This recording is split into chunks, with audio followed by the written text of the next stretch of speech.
Wow, nindot ta sa view oy.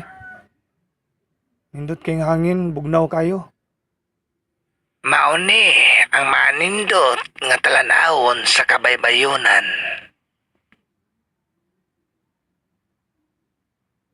Matagamtaman nimo ang kaprisko sa hangin.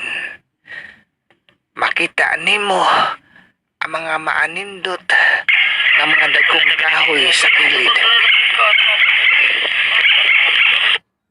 ug mga landong kayo. Presko ang hangin. Matagamtaman nimo nga mobidlisyo ug mubaiid ang hangin sa imong kaunuran. Ug ari nimo makita ang kalipay sa imong mga mata nga nakakita ka sa mga punuan sa kahoy, mga nindot nga mga talanawon sa manyanang taytayan. Makita nimo ang taytayan sa imong kinabuhi. Labi na maka-imagine ka nga diha mo nagbagat sa imong uyab sa unang panahon. Mao kanay dili gyud nimo makalimtan sa imong kinabuhi. Mao ni ang maanindot nga makita sa imong mga mata.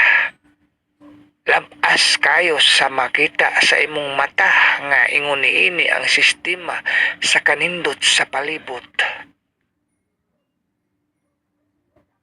Sa unang panahon, karon ako nag-edad naman kog 94. Mainumduman dyan ako nga pirmi mi mag-date sa daplin sa baybayon.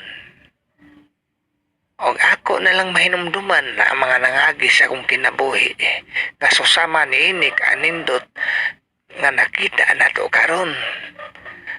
Ang mga view nga nindot kanindot jud kaayong hinumduman sa karaang panahon sa bata pa ko.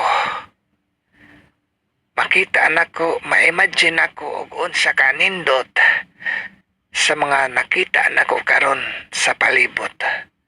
Oh, makita man gyud ninyo sa inyong mga mata nga perting ninduta. Bulahan kita nga nakakita kita sa mga palibot. Kaya ang uban diha looy kaayo na tao nga usa ka buta wa gyud nakita ug unsay kolor sa dahon ug unsa ang punuan sa kahoy.